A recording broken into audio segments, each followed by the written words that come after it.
Alright, album review this week is Era Vulgaris by Queens of the Stone Age. It's their 2007 album. And I the only song I knew going into this was Make It With You. And I kind of knew 3s and 7s a little bit. And they're definitely still my favourite tracks on the album. Make It With You is definitely a solid song and also very different from the rest of the album. Because I heard that song and I kind of thought the rest of the album would be like that. But you listen to the rest of it and the rest of it's very kind of radio unfriendly.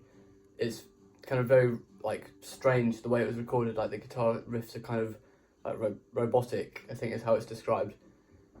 So that's just how it goes sound wise. And I think as well with the songwriting, I mean there's some catchy songs in there like 666, like 3s and 7s is pretty memorable. Turning on the Screw. But other than that, it's all fairly unmemorable. Like I've listened to all these songs at least 5 or 6, 7 times.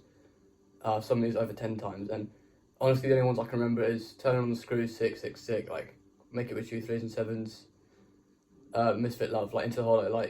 The last 3 songs aren't that memorable, which doesn't mean they're bad, but it means the album, you need to listen to it more. I only give myself a week to listen to these, and I kind of judge it on that 1 week period. So based on that, I'll say I wouldn't like it that much, didn't like it as much as say Songs for the Deaf, which I gave a 10 out of 10, because within a few days you can really get hooked on all the songs.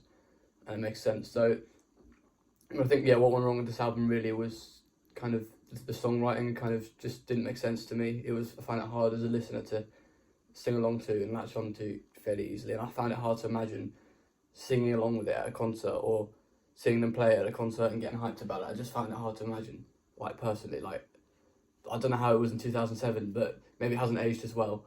But yeah, no, I definitely did Make It With You a lot, but it did definitely seem like a standalone song. It didn't really fit in with the rest of the album at all.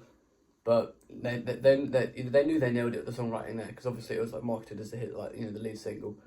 But yeah, that was Era Vulgaris. And I've also done this week, I forgot the name of it, Around the Fur by Deftones, so that'll be out in a couple minutes. And next week I'll be doing Like Clockwork by Queens of the Stone Age, which I have high hopes for because I've listened to a couple songs in there and they're pretty good so far. So look out for that next week.